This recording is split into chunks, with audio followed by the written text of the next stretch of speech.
El futuro. Estamos luchando por nuestras propias vidas, pero también por un mundo que nunca llegaremos a ver. ¿No reaparecerá el Estado con el tiempo?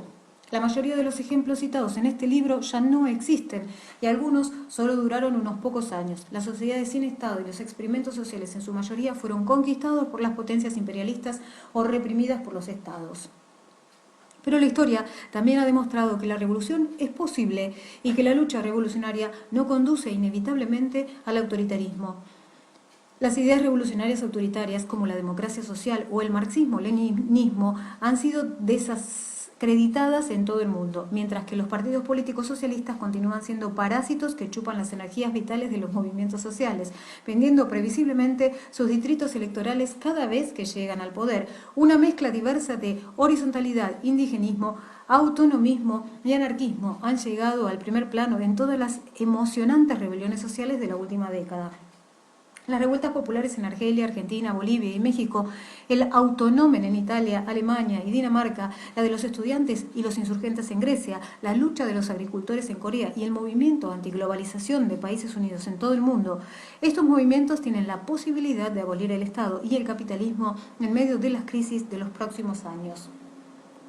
Sin embargo, algunas personas temen que incluso si una revolución global aboliera el Estado y el capitalismo, estos inevitablemente resurgirían con el tiempo. Esto es comprensible, ya que la educación estatal ha adoctrinado a creer en los mitos del progreso y la historia unilineal.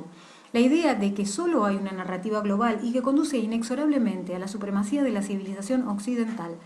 De hecho, nadie sabe exactamente cómo el Estado se desarrolló, pero lo cierto es que esto no fue un proceso ni inevitable ni irreversible. La mayoría de las sociedades nunca desarrollaron estados voluntariamente y quizás muchas sociedades los desarrollaron y luego los abandonaron tal cual como los habían mantenido. Desde la perspectiva de estas sociedades, el Estado puede parecer una elección o una imposición más que una evolución natural. La línea de tiempo que usamos también afecta nuestro punto de vista. Por decenas de miles de años, los estados fueron inútiles para la humanidad y después de que estos desaparezcan, se verá claramente que ellos eran una aberración, originada en unas pocas partes del mundo que controlaron temporalmente el destino de todos en el planeta antes de ser erradicados nuevamente. Otro concepto erróneo es que las sociedades sin Estado son vulnerables a ser secuestradas por agresivos machos alfa que se nombrarán a sí mismos líderes. Por el contrario, parece que el modelo de una sociedad de grandes hombres nunca ha llevado hacia un Estado, ni siquiera a una jefatura. Las sociedades que permiten que un hombre más fuerte, talentoso o mandón tenga más influencia, generalmente, si él llega a ser demasiado autoritario, lo ignoran o lo matan. Y así, este gran hombre no es capaz de extender su influencia muy lejos, geográfica o temporalmente. Las características físicas en las que se basa su liderazgo son efímeras y pronto se desvanecen o son reemplazadas. Parece ser que los estados desarrollaron gradualmente sistemas de parentescos aceptados culturalmente que unían la gerontocracia con el patriarcado. En un periodo de las generaciones, los hombres mayores se respetaban más y se les daba mayor exclusividad como mediadores de conflictos y como dispensadores de regalos. No se necesitó mucho tiempo en este proceso para hacer que ellos poseyeran algo parecido a un poder de cumplir su voluntad. Debemos recordar que la gente poco a poco entregó más de sus responsabilidades a ciertos miembros de la comunidad y les ofreció más respeto, sin tener forma de saber los resultados de sus acciones. No hay manera de saber lo malo que una sociedad jerárquica puede llegar a ser. Una vez que las élites sociales obtienen poderes coercitivos, surge una nueva dialéctica del desarrollo social y en este punto la creación del Estado era probable, aunque todavía no inevitable, porque la mayoría seguía siendo una fuerza social con el poder de despojar a la élite o detener el proceso. Las sociedades modernas, con memoria colectiva de las técnicas burocráticas, podrían volver a desarrollar un Estado mucho más rápido, pero tenemos las ventajas de saber a dónde conduce ese camino y ser conscientes de las señales de advertencia. Después de haber luchado duro para ganar la libertad, las personas tendrían un montón de motivaciones para frenar el resurgimiento del Estado si es que esto se estuviera produciendo cerca de ellos. Afortunadamente, una sociedad anarquista es su propia recompensa. Muchas sociedades sin Estado, después del contacto colonial, han tenido la oportunidad de unirse a una sociedad jerárquica y sin embargo continúan resistiendo, tales como los Kung, que siguen viviendo en el desierto Kalahari a pesar de los esfuerzos del gobierno de Botsuana para ubicarlos. También hay ejemplos de experimentos sociales autoritarios de larga duración que se desarrollan dentro de una sociedad estatal. En Gloucestershire, Inglaterra, los anarquistas tolstoyanos fundaron la colonia de Whiteway en 40 acres de tierra en el año 1898. Después de haber comprado las tierras, quemaron el título de propiedad. En consecuencia, tuvieron que construir todas sus casas ellos mismos, ya que no podían obtener hipotecas. Más de 100 años más tarde, este municipio anarcopacifista todavía existe y algunos de los actuales habitantes son descendientes de los fundadores. Ellos toman decisiones en una asamblea general y comparten una serie de instalaciones comunes. A veces, Whiteway ha albergado a refugiados y a disidentes. También ha acogido una serie de iniciativas de cooperación, tales como una panadería y un gremio de artesanos. A pesar de las presiones externas del capitalismo y de las relaciones jerárquicas reproducidas por la sociedad estatal, Whiteway sigue siendo igualitario y antiautoritario. Al otro lado del Mar del Norte, en Appalachia, Friesland, un pueblo anarquista, celebró sus 75 años en el 2008. Actualmente compuesto por caravanas, casas rodantes y unas pocas edificaciones permanentes, el campo de Appalachia ha participado activamente en los movimientos anarquistas y antimilitaristas desde que el sacerdote Domela Nieuwenhuis dejó la iglesia y comenzó a predicar el ateísmo y el anarquismo. Un grupo de trabajadores comenzó a reunirse allí y pronto adquirió dichas tierras en las que se han llevado a cabo reuniones anarquistas anuales cada día de Pentecostés. Regresando al movimiento de abstinencia socialista que reconoce el alcohol como una plaga paralizante sobre los trabajadores y una forma de esclavitud de los empresarios que venden licor en las tiendas de la empresa, este campo sigue estando libre de alcohol. En el 2008, 500 personas de todos los Países Bajos, así como Alemania y Bélgica, asistieron a la reunión anual de anarquistas en Appalachia.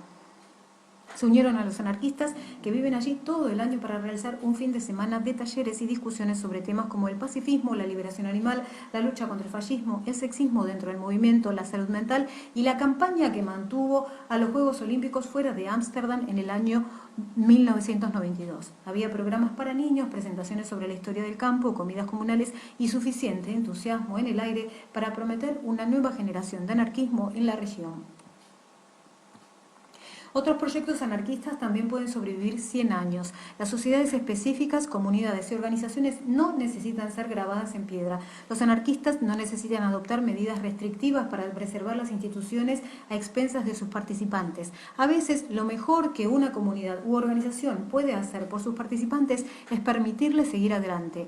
No hay privilegios hereditarios o constitucionales que deben ser dictadas o impuestas en el futuro. En pos de permitir mayor fluidez y cambio, las sociedades anarquistas pueden durar mucho más. La mayoría de las sociedades a lo largo de la historia humana han sido comunales y sin Estado, y muchas de ellas se prolongaron durante miles de años hasta que fueron destruidas o conquistadas por la civilización occidental.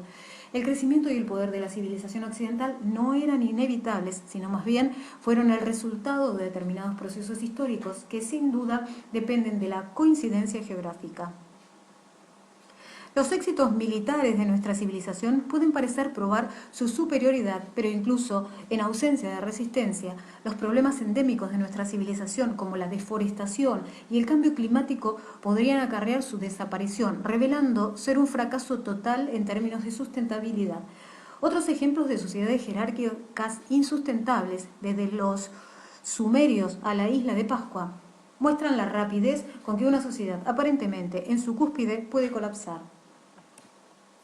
La idea de que el Estado inevitablemente resurgirá en el tiempo es otra de estas fantasías irremediablemente eurocéntricas con la que la cultura occidental adoctrina a la gente. Decenas de sociedades indígenas de todo el mundo nunca desarrollaron estados, prosperaron durante miles de años, nunca se rindieron y cuando finalmente triunfaron sobre el colonialismo, echaron fuera las imposiciones de la cultura blanca, que incluyen el Estado y el capitalismo, y revitalizaron sus culturas tradicionales, las cuales todavía llevan consigo. Muchos grupos indígenas tienen experiencias que van cientos o incluso miles de años atrás de contacto con el Estado y en ningún momento se han entregado voluntariamente a la autoridad estatal. Los anarquistas occidentales tienen mucho que aprender de esta persistencia y todas las personas de la sociedad occidental debieran tomar la senda. El Estado no es una adaptación inevitable, es una imposición y una vez que aprendamos a vencerlo para bien, no vamos a dejar que vuelva.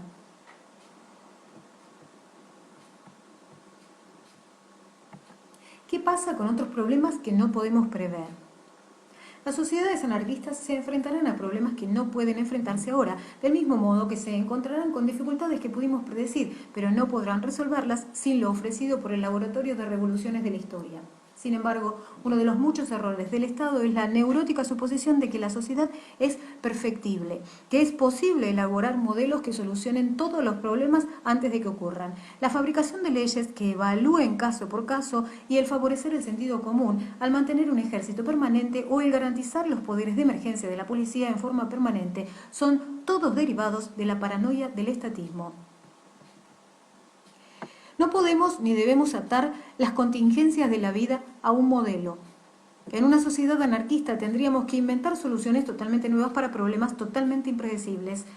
En caso de que ganemos dicha oportunidad, lo haremos con alegría, consiguiendo ensuciar nuestras manos en las complejidades de la vida, realizando nuestro enorme potencial y alcanzando nuevos niveles de crecimiento y madurez. Necesitamos no entregar nunca más el poder de resolver nuestros propios problemas en cooperación con los que nos rodean, haciendo que la anarquía funcione.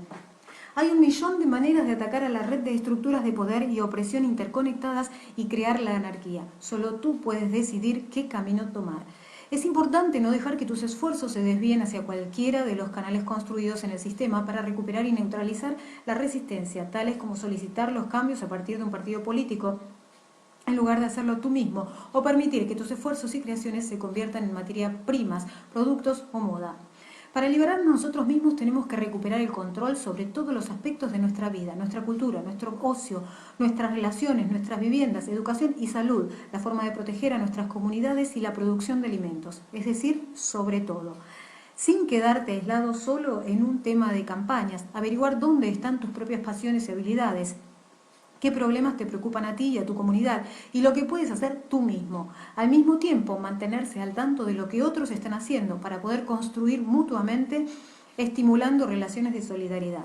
Es posible que ya existan grupos antiautoritarios activos en tu región. Tú también puedes empezar tu propio grupo. Una gran cosa de ser anarquista es que no se necesita permiso. Si no hay nadie con quien tengas la posibilidad de trabajar, tal vez podría ser el próximo Robin Hood.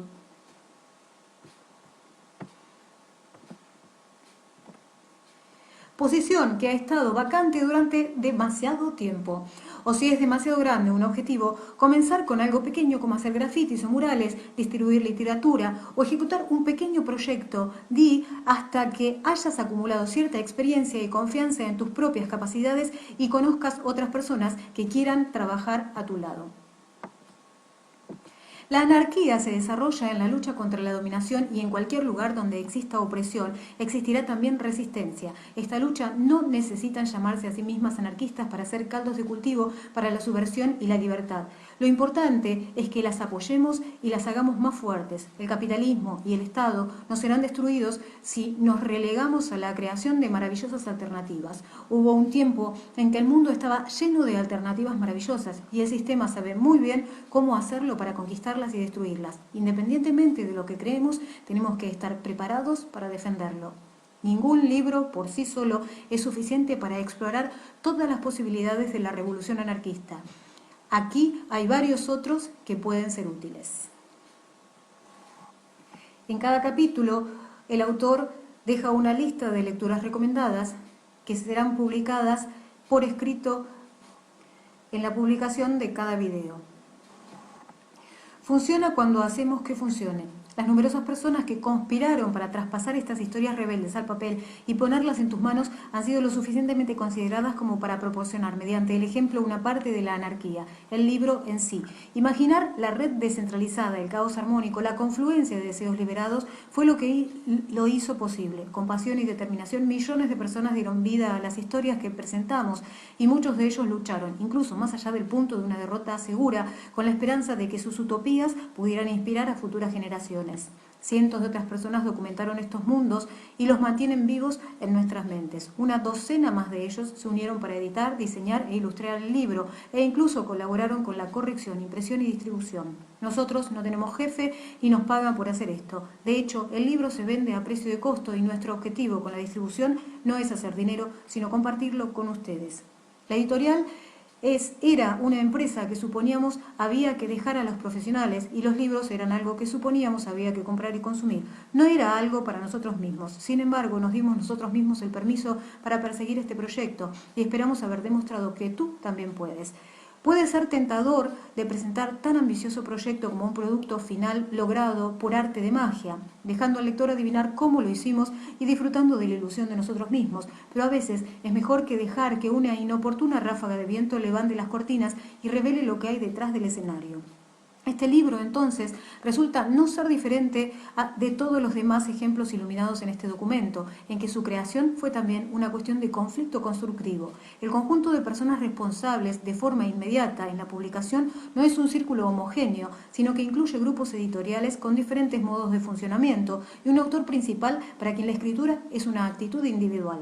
Debido a las diferentes necesidades y opiniones, algunas personas no podían ver a través de este proyecto el final del mismo y como anarquistas ellos eran libres de abandonar el grupo cuando así lo desearan, ya que ya habían influido en el manuscrito de buena manera. Mientras tanto, gracias a la flexibilidad de la organización, el proyecto pudo ir hacia adelante.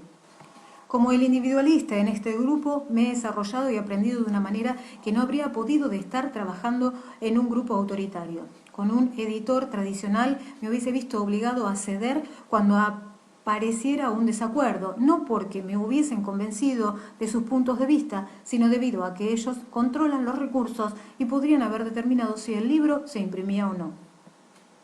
Pero con nuestra disposición horizontal podría escribir críticas que yo sabía que tenían la intención de desarrollar el libro en todo su potencial exterior y no solo para hacer que se venda mejor en un mercado idiotizado. Por supuesto, la publicación de un libro no es el logro más sorprendente y esta pequeña acumulación de papeles, por luchadora que sea, ciertamente no va a desatar una tormenta en el Winter Palace, pero uno de nuestros puntos más básicos es que la anarquía es mucho más común de lo que nos han hecho creer y si nosotros pudimos hacer que funcionara, tú también puedes. Al igual que las otras historias que he contado aquí, la historia de nuestra narrativa contiene sus propias debilidades. Me gustaría ser el primero en señalarlas. Inevitablemente faltan un par de cosas. Una de ellas es una cuestión de realismo. Al hacer este libro hemos tratado de no idealizar los ejemplos, aunque es evidente que estas páginas no proporcionan el espacio para un análisis completo de las fortalezas y debilidades de cada revolución o experimento social citado. Sin embargo, hemos querido dar una idea de la abundancia de complejidades y dificultades que acechan bajo la superficie de cada ejemplo de la anarquía. Pero si el libro es un absoluto éxito, si los lectores no dicen simplemente «¡Oh, qué bonito, la anarquía es posible!» y luego vuelven a su vida, sino que realmente se arman con este conocimiento para sumergirse en la creación de un mundo anarquista, descubrirás rápidamente lo difícil que es.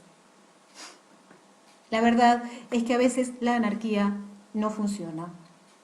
A veces la gente no aprende a cooperar o un determinado grupo no encuentra la manera de compartir las responsabilidades o las luchas internas dejan a todo un movimiento malparado e incapaz de sobrevivir a las graves presiones de todo el mundo a su alrededor. Incluso algunos de los ejemplos descritos en este libro finalmente se vinieron abajo debido a sus propios fracasos internos. En otros casos, una comunidad liberada fue brutalmente reprimida, un centro social ocupado que ha creado una burbuja de libertad contra el Estado y el capital será desalojado por el propietario, o el Estado encontrará alguna excusa para encerrar a los que luchan por crear un nuevo mundo. Muchas personas que lucharon por la anarquía terminaron muertas y derrotadas o simplemente desmoralizadas.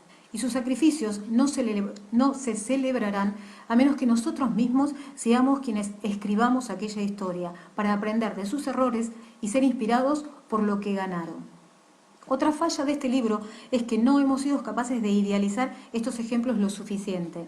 Me temo que nuestro humilde intento de ser objetivos omite el inspirador que se siente el poner la anarquía en práctica, a pesar de todas las dificultades. Las historias aquí presentadas son reales, en un nivel más profundo de lo que las notas al pie y la crónica de fechas y nombres puedan expresar. Algunas de estas historias las he vivido por mí mismo y están envueltas en la redacción misma del libro.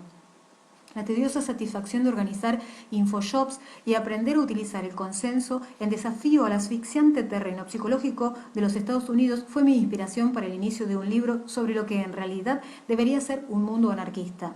Aunque todavía no he terminado ese proyecto, me llevó a investigar y conocer a lo que la anarquía ya se había parecido. En un banco del Parque de Berlín, tomando un descanso luego de estudiar el movimiento autónomo de esa ciudad, esbocé un esquema de este nuevo libro y un par de semanas más tarde, en Cristiania, vi cómo todo un barrio que vive en la anarquía se ve perfectamente normal.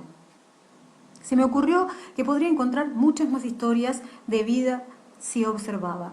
Durante el año siguiente fui a visitar un campo anarquista de 75 años de antigüedad en los Países Bajos y me sumergí en una continuidad de la lucha en que el pasado no encarcela al presente, sino que lo fecunda. Me quedé en ciudades provinciales de Ucrania que una vez derrocaron a la autoridad y traté de imaginar cómo se verían. Hice de jardinero en una villa anarquista en las montañas de Italia y sentí hasta los huesos lo que significa la abolición del trabajo. En mis viajes he mantenido correspondencia con uno de mis mejores amigos que se fue a Oaxaca durante 6 meses y participó en la rebelión de ahí. De manera bastante apropiada, he terminado de escribir en una casa ocupada en Barcelona, en donde me he quedado atrapado en espera de juicio y amenazado con la prisión después de que un policía me incriminó. El parque ubicado calle abajo solía ser la cárcel de la ciudad, pero los anarquistas la derribaron en 1936. En el 2007, nuestro centro social comenzó las protestas por nuestro inminente desalojo, armando una tienda libre, poniendo una selección de libros de nuestra biblioteca, contándoles historias a los niños. Inesperadamente y legalizado, me encontré con que mi supervivencia estaba ligada a la red de espacios liberados a través de la ciudad, que me albergaron y me alimentaron. Y estos espacios, a su vez, dependen de la lucha de todos nosotros para crearlos y defenderlos. Lo mismo es cierto de todas las otras historias que hemos visto. Ninguna de ellas debe su existencia a los espectadores. Esta historia muestra que la anarquía puede funcionar, pero tenemos que construirla nosotros mismos. El coraje y la confianza que necesitamos para hacer esto no se puede encontrar en ningún libro. Ellos ya nos pertenecen, solo tenemos que reclamarlos. Que estas historias salten de sus páginas y entren en sus corazones y encuentren vida nueva. Peter Gelderloos, Barcelona, diciembre 2008.